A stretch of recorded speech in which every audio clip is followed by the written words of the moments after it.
రాజకీయాల్లో వారసుల హడావుడి అంతా ఇంత కాదు. శ్రీకాకుళం నుంచి చిత్తూరు దాకా ప్రతిపక్ష వైసీపీలో అయితే ఎంతోమంది వారసుల హవా కొనసాగించారు. తాజాగా విజయనగరం జిల్లా నుంచి వస్తున్న వారసుడు ఇప్పుడు హాట్ టాపిక్గా మారాడు. మండలిలో ప్రతిపక్ష నేత Botsa Satyanarayana political plan hot topic అవుతుంది. ఉత్తరాంధ్ర జిల్లాలో ప్రధాన సామాజిక వర్గానికి చెందిన బొత్స తొలి నుంచి సొంత జిల్లా విజయనగరం కేంద్రంగానే రాజకీయాలు కొనసాగిస్తూ వస్తున్నారు. విజయనగరం జిల్లాలో ఆయన ఏం చెప్తే అదే శాసనం. ఆయన ఎవరికి టికెట్ ఇవ్వమంటే వాళ్ళకే జగన్ టికెట్ ఇచ్చేవారు. అదంతా 2024 ముందు వరకే కొనసాగింది. అయితే ఎన్నికల నుంచి విజయనగరంలో ఆయన మాట అస్సలు చెల్లుబాటు కావటం లేదు. విజయనగరం బాద్షా బొత్స సత్యనారాయణకు ఎదురుగాలి వీచింది. దశాబ్దాలుగా జిల్లాను ఒంటి చేత్తో ఏలుతున్న ఆయనకు అసలు కాలం కలిసి రావటం లేదు. రాష్ట్రమంతటా ఒకెత్తు, ఒక్క విజయనగరం జిల్లా ఒకెత్తు అన్న రేంజ్లో బొత్స సీన్ క్రియేట్ చేయగలిగారు. అందుకే విజయనగరంలో రాజ్యాలేలిన రాజవంశీయులు ఉన్నా వారికి దీటైన కుటుంబ సామ్రాజ్యాన్ని ఏర్పరచుకోవడంలో బొత్స సత్యనారాయణ సక్సెస్ అయిపోయారు. అయితే ఆయన ఏర్పాటు చేసుకున్న సామ్రాజ్యానికి ఇప్పుడు బీటలు వారాయి. 2004 ఎన్నికల్లో తొలిసారిగా చీపురుపల్లి నుంచి పోటీ చేసిన బొత్స విజయం దక్కించుకున్నారు. అప్పటి నుంచి అదే నియోజకవర్గం నుంచి బరిలో దిగుతూ వస్తున్నారు.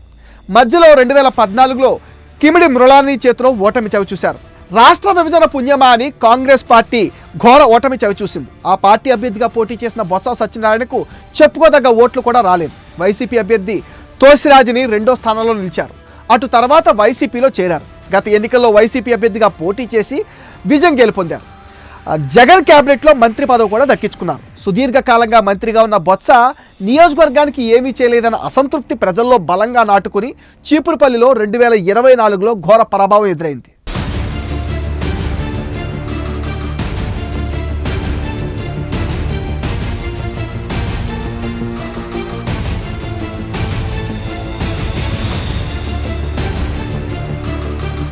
విజయనగరం జిల్లాలో ఒక్క చీపురుపల్లిలోనే కాదు, బొత్స కుటుంబ సభ్యులు ప్రాతినిధ్యం వహిస్తున్న నెల్లిమెర్ల, గజపతి నగరం నియోజకవర్గాల్లో కూడా ఓటమి చూడక తప్పలేదు.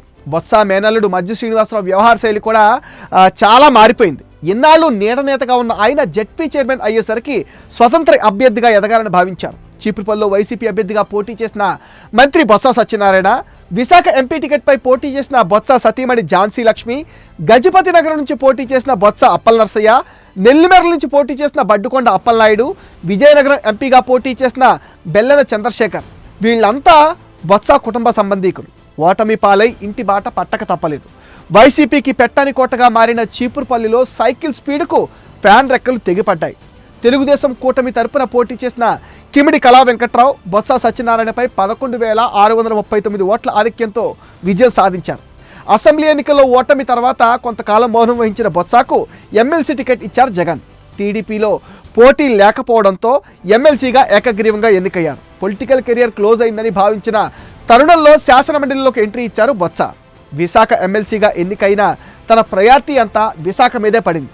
వైసీపీ అధికారంలో ఉండగా పరిపాలనా రాజధాని చేస్తామని ప్రకటించడంతో విశాఖకు ప్రాధాన్యత పెరిగింది. ఈ ప్రతిపాదనను ప్రజలు తిరస్కరించిన కూటమి ప్రభుత్వంలో విశాఖ రాష్ట్ర ఆర్థిక రాజధానిగా గుర్తింపు తెచ్చుకుంటుంది.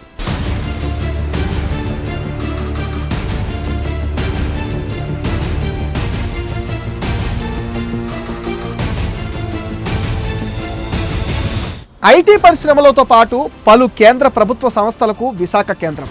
ఇలాంటి చోట ప్రజల్లో మంచి గుర్తింపు ఉన్న నాయకుడు లేకపోవటం వైసీపీకి మైనస్గా మారింది.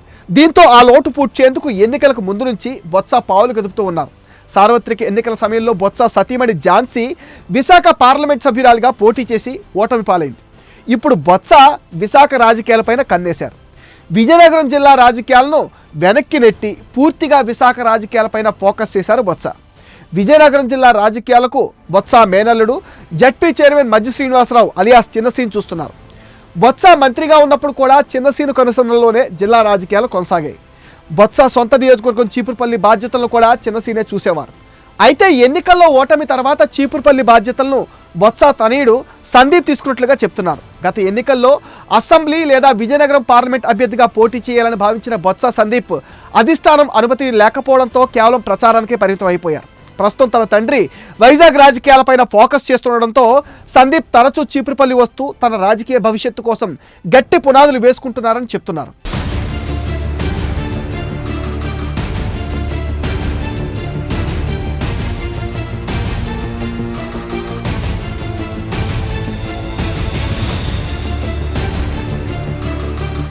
ఏపీ ఎన్నికల టైంలోనే తెలంగాణలోని రంగారెడ్డి జిల్లాలో తలెత్తిన ఓ భూ వివాదంలో రాష్ట్ర మంత్రి బొత్స సత్యనారాయణ కుమారుడు సందీప్ పేరు తెరపైకి రావటం అప్పట్లో సంచలనంగా మారింది.